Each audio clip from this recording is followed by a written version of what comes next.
Hello students, welcome you all to our channel, to our class. Today we will discuss theorem 6.3. So let's see what the theorem is saying. The theorem is saying if in two triangles corresponding angles are equal, then their corresponding sides are in the same proportion, that is ratio, and hence the two triangles are similar. Well, let's see what is given. So given is that two triangles are there. In two triangles, one second. What is given? Two triangles are there. In two triangles, corresponding angles are equal. So let's angle A equal to angle D. What is angle A? Angle A equal to angle D. Yes. And angle B equal to angle E. What is angle B? Yes. Angle B equal to angle E. And angle C equal to angle F. What is angle C? Angle C equal to angle F. Okay, this is given to us. Now, to prove, what do we have to prove? Okay, clearly it has been said. Corresponding sides are in the same ratio or proportion. So this is what we have to prove. To prove that corresponding sides are in the same ratio. So who is the corresponding sides? DE and AB, DF and AC, EF and BC. They must be in the same ratio or proportion. So AB by DE, what is AB? AB by DE, yes. AB by D equal to AC by DF, AC by DF equal to BC by EF. That is BC, BC by EF. So this is what we have to prove. Now here we have to construct one thing. What we have to construct? Called DP equal to AB. DP, where is DP? DP equal to AB. So this is what we have to construct. That means we have to cut DP which is equal to AB. Similarly, DQ equal to AC, DQ equal to AC. Well, and join PQ. Where is PQ? We have to join this P and Q. Okay. So this is what we have to construct. Now we'll move to the proof section. So let's move to the proof section. Yes. Here triangle ABC and triangle DPQ. Let's see where is triangle ABC and triangle DPQ. Where is ABC? This triangle ABC and triangle DPQ. Let's see DPQ. Yes, this one. Okay. Are these two triangles are congruent? Let's see whether they are congruent or not. See, we have constructed DP equal to AB. So once two sides are equal, and angle D, it was given that angle D equal to angle A. Okay, na? And we have also constructed DQ equal to AC. Therefore, side angle side is equal to corresponding side angle side of another triangle, so that we can say triangle DPQ is congruent to triangle ABC. This is what we have written. Triangle ABC is congruent to triangle ABC is congruent to triangle DPQ. Under which criterion? We clearly see that side angle side, SAS, side angle side. Well, if these two triangles are congruent, then what will happen? One thing. Okay. Then what will happen? Angle P equal to angle B. Angle P will be equal to angle B. Corresponding parts will be same, na? Angle Q equal to angle C, isn't it? Well, if angle P equal to angle B, but it was given in the previous in the given part. Here you can see the given part. Angle A equal to D, angle B equal to angle E, angle C equal to angle F. So what we have got now? We have got now angle P equal to angle B, angle P equal to B. But before it was angle B equal to angle E, isn't it? Therefore, angle B equal to angle P equal to angle E now, isn't it? So, what you can write? Angle P equal to angle E, and similarly, angle Q equal to angle F. Similarly, what we can prove? Angle Q equal to angle F. Okay. So, this is what I have got. If angle P equal to angle E and angle Q equal to angle F, then what will happen?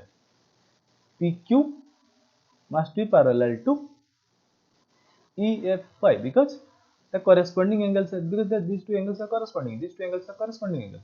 So that this PQ must be parallel to EF. Well,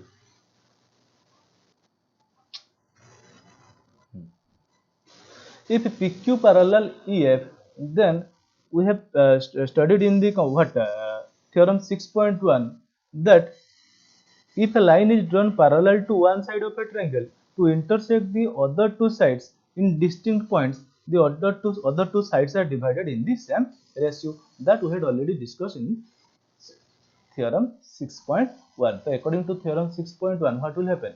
dp by p, what is dp? dp by p is equal to dq by ef, dq by ef.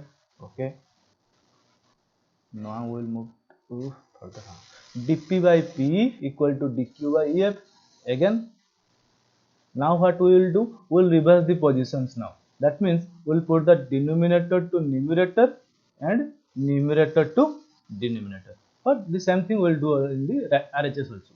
So now dp by p becomes p by dp, and dq by qf becomes qf by dq. Okay, this is what I've written. Now again, now we will add 1 on both sides. That means in LHS and also in RHS. After adding 1, what will happen? P plus dp divided by dp is equal to qf plus dq divided by dq. Now we will see in the figure what is p plus dp. Let's see what is p plus dp. Now look at it. P where it is? P is here, dp is here. So P plus dp is equal to de. Okay, we'll write d in that position. So P plus dp equal to de. Now here we can write d. Similarly, we can see qf plus dq. Let's move to the figure again.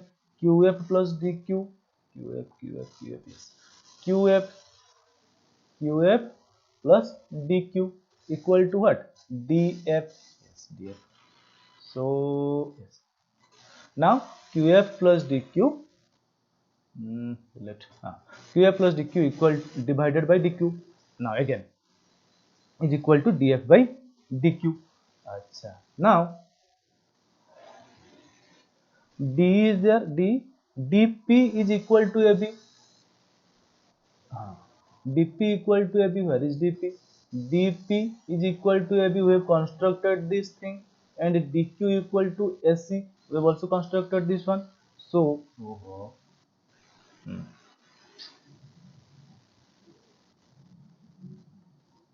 yeah.